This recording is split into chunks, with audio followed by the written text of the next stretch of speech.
그러니까 하나님은 모든 저주받고 영원한 멸망에 들어갈 수밖에 없는 인생들에게 구원을 위하여 나팔부는 천사들을 계속 보낸다라는 말이죠. 그 정도를 부지런히 보내시지만 이 라멕과 같은 놈은 하나님이 보낸 종들을 다 죽인다 이거 핍박하고, 사람들은 가인이 아벨 죽인 것만 얘기하고 있지만 그렇지 않아요. 가인이 아벨을 죽였어도 구원의 요망이 남아있는 거예요. 유대교 대제사장들, 유대교의 관원들이 예수를 죽였죠. 너희 관원들이 생명의 주를 죽였다. 그렇지만 그들이 모르고 짓이다 이거예요. 모르고. 그것이 하나님을 섬기는 예라고 생각했기 때문에, 그래서 인자를 말로 회방하면 사함을 받을 길이 한 번 남아있지만 성령을 회방하면, 말로 성령을 회방하면 이 세상뿐 아니라 오는 세상에서도 상을 가지 못한다 그랬어요. 그것이 완전한 멸망이죠. 이 세상뿐 아니라 오는 세상에도 영원토록 상을 받을 수 없다는 건 77개의 벌을 받는 거잖아요 지금.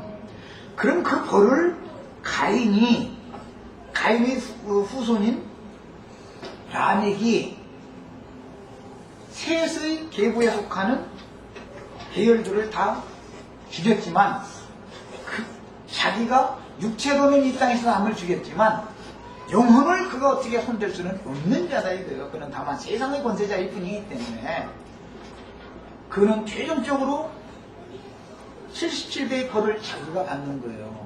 하나님의 영원한 심판대 앞에 서서 그 행위대로 그대로 되돌려 받는 거예요. 이것이 하나님의 공의예요. 이것이 보수자라는 뜻이에요. 보수자.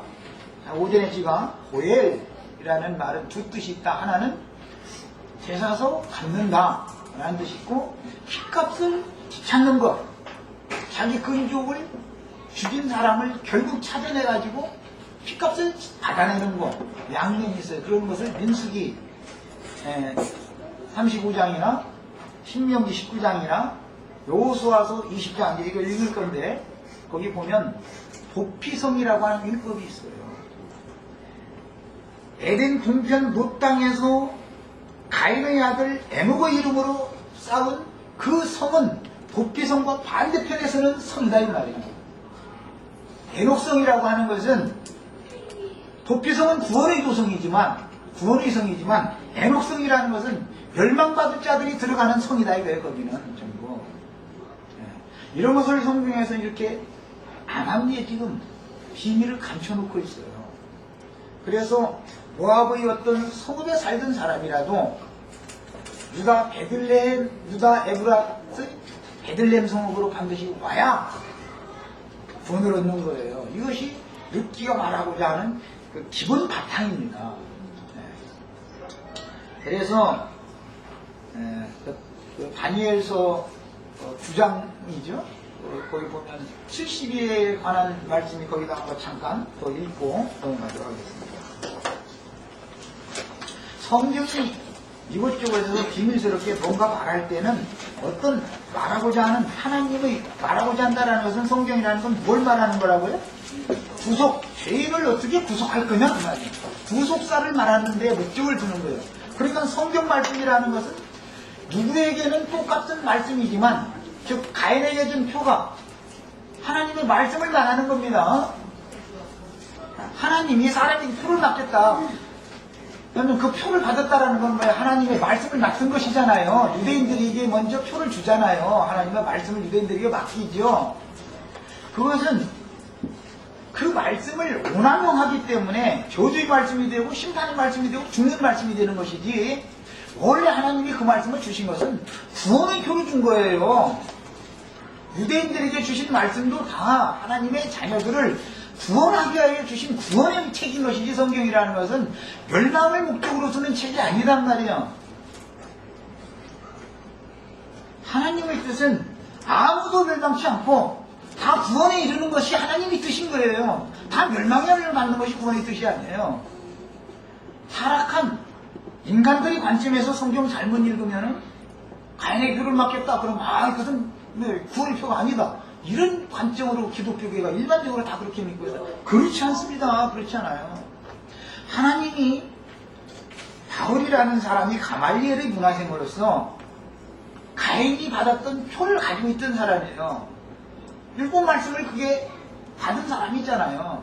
그런데 그는 사울일 때는 자기 자신의 영혼을 죽이는 말씀으로 남만 죽이는 게 아니라 남도 죽이고 자기도 죽는 그런 말씀으로 지금 오남용을 하고 있었던 것인 것이고, 그가 그 말씀이 영적인 의미를 깨닫고 나니까 이것이 살리는 말씀이구나라는 걸 깨달았기 때문에 의문의 직분, 죽이는 직분도 영광이 있거니와 살리는 직분, 의의 직분은 그 영광이 얼마나 크겠느냐, 이 얘기를 그래서 하게 된 거예요.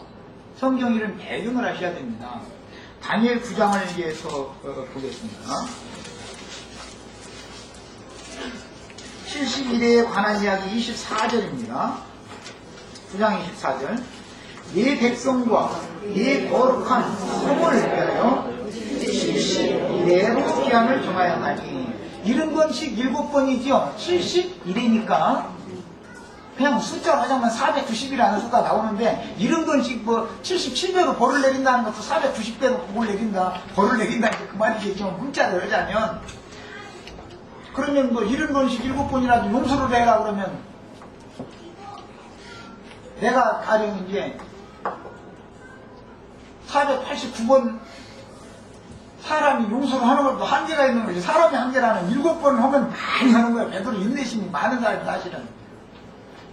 6번 용서해줬는데 똑같은 짓 하면 나 같으면 이 더러운 놈아, 너 같은 놈이 상종을 한다, 나 이거 돌아서 버리지. 나 7번 용서 못해요. 베드로는 굉장한 사람이 7번 용서했으니 한다며. 그게 보통 사람 아니에요. 한두 번도 아니고 말이요. 6번이나 빠졌으면 이제 그만 둬야 될 거 아니야. 7번째 또 와서 엉뚱한 짓 하고 또 잘못했다고? 진짜 참 한심스럽다. 7번째 같으면 다 한마디씩 걸 거예요. 그런데 베드로는 7번까지 용서해 줄 수 있는 사람이 없다는 말이죠. 얼마나 훌륭할 겁니까? 그런데 예수님, 하나님은 얼마만큼 용서냐면 70번씩 7번이요. 하루에 죄를 490번 짓는다 가령 숫자대로 따져서, 제가 이제 한영기한테 뭔가 이제 나쁜 짓을 했어.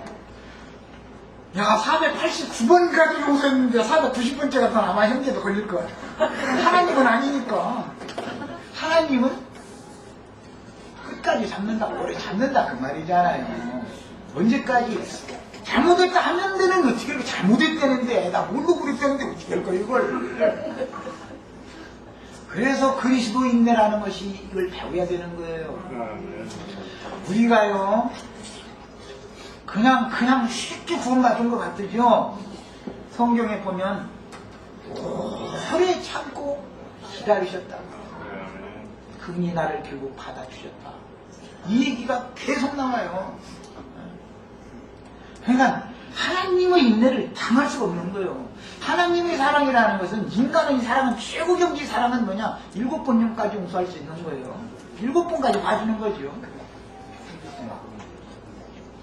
그런데 나는 이제 육체라 6번까지 그래 자꾸 내 6번. 난 하여튼 6번 봐주면 7번째 난 못 참아. 그런데 베드로는 굉장한 사람이고. 하나님의 인내를 우리도, 하나님의 사랑이 우리 마음에 부어주셨다. 하나님께서 성령으로 말미암아 하나님의 사랑을 우리 마음에 부으셨다. 그랬는데 그 사랑이 진리의 사랑이라는 거예요. 그 사랑은 절대 변하지 않는 거예요. 절대로. 어떤 상황이 돼도.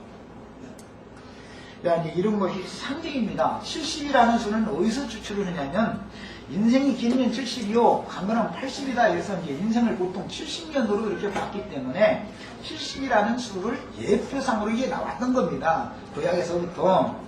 그래서 70이라는 숫자는 인생이, 육을 입고 인생이 사는 동안은 죄한질 육체는 하나도 없지만, 그래도 70년 동안이나 나 같은 놈을 참고 기다린다는 게, 나 같으면, 내가 하나님이라면 도저히 안 되겠다. 데려가야지. 이게 한두 번이지. 이거는 너무 아니다. 이제는 안 되겠다. 그거 나 같으면 내가 하나님